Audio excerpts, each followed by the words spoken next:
Well, hello, I am Charlotte Shephard. I'm the Information Officer for Redditch and Bromsgrove Councils.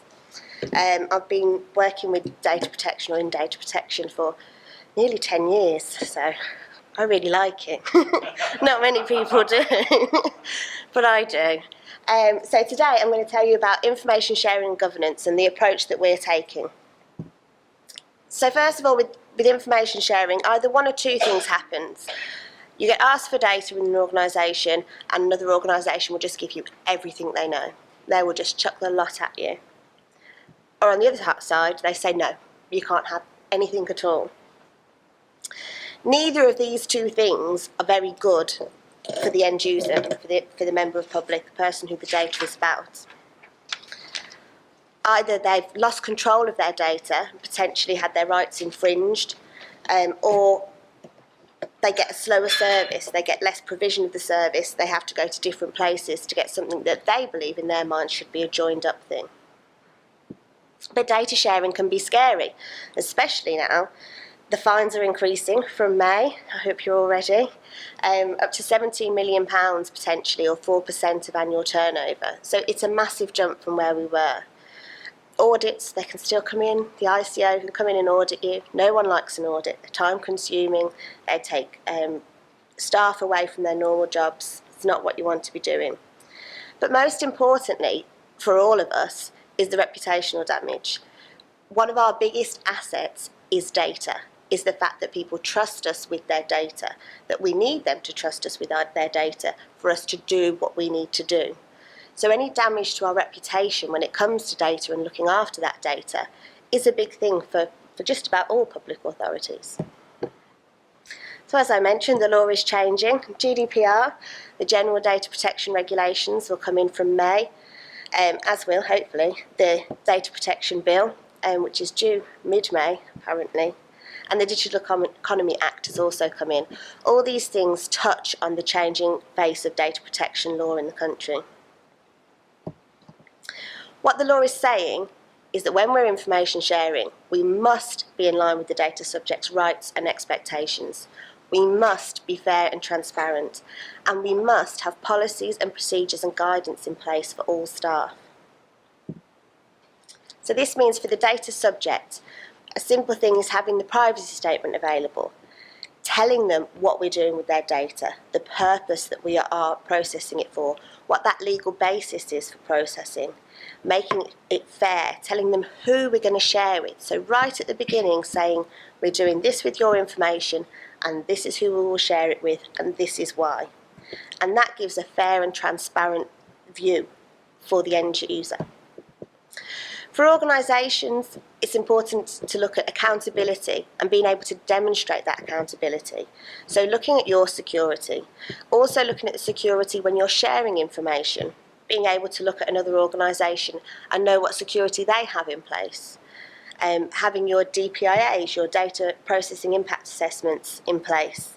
Being able to demonstrate all of this in an agreement is the simplest way and the most transparent way of doing it. That agreement that is useful for both organisations or multiple organisations that are sharing.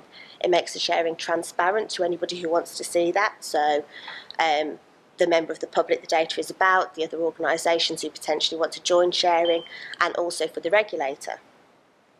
It also makes it transparent for staff so they can understand what they're sharing, when they're sharing, and how they're sharing. So what we're trying to do in WODA is break down those barriers, break down the barriers between the different organisations. So frontline staff do understand. It's all right us in the office saying, oh yeah, of course you can share that, or no, you don't share that. But if frontline staff don't know those things, that's where the barriers come up. So we want people to know how to share, when to share, where to share, what to share, who to share with. So at WODA we've created an information governance group where we've got together, so those people that are involved in the PEG group, as Neil was talking about, those organisations have nominated their IG leads. We come together. We all know that we want the same thing. We know that there's best practice for sharing, there's best practice for data processing. We've assigned an IG lead and a sub for each use case that we're doing. So right at the beginning, we're thinking about IG. And I think that is the way that the world is moving in terms of data protection. At the beginning of these projects, you will have to think about this. Instead of coming in at the end and saying to the IG person, oh, we're doing this, and they say, no, you can't do that. That leads to wasted money, wasted time, wasted effort. We've also decided on a shared approach to information sharing governance. So we've taken the approach of doing it electronically, but you can have a shared approach in a standard data sharing agreement form of what you're going to be including, what must be in, what doesn't need to be in, making those forms simpler. This is an example of our information sharing gateway. It's not very good, it's a screenshot, but you can go online and have a look at it. Anyone can go on and log on and do it. It's the information sharing gateway. It was actually designed by an NHS trust, so it's really fit for purpose for what we want, because they are people who use these with other organised public authorities, so they know what needs to be in there. And this means that all of our stuff that we have to be accountable for and demonstrate is all in one place.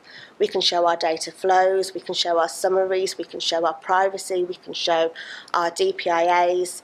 It's all there, as well as the contacts for each organisation. We can also go on and see when things are signed off. We can go on and see if you are in a certain department and this other agency has asked you for something. You can go on and you can see how you're meant to share that exactly. So whether it has to be an FTP, whether it has to be an encrypted memory stick, whether you only do it by phone. Those practical things that staff on the ground need to know. It also, this system makes it very simple to show that you've done due diligence on other organisations that you're sharing with. So you can go on here and when you register as an organisation, you put in whether you are PSN compliant, you can put in that you are registered with the Information Commissioner's Office, you can put in that you're working towards your cybersecurity standards. So you can show that you have done that due diligence and you have looked at the other organisation and made sure they understand their responsibilities when it comes to data protection. So WODA data sharing, we're looking at the security and assurances from other organisations. We've got one single approach, so we've not got hundreds of different, someone's sending me their form and then we send them back our form and you try and match up in the middle. We've got one single approach. We've got accountability, which is a massive thing that's coming with GDPR, and we can demonstrate that accountability. We've got our DPIAs and our data flows. We've got a simple approach for staff. And we're transparent. We can show people, if anyone is interested in where we're data sharing and how we're data sharing, we can show that in a transparent manner. Good information sharing protects all organisations that are involved. It protects the customer's data, it speeds up communications, it improves services, and it offers a lot of cost benefits, as we'll see. So the moral of the story is, it's good to share. It can be scary, but if done properly, the benefits certainly outweigh any small risk that would be there if you hadn't have done it properly. That is all from me. Thank you very much.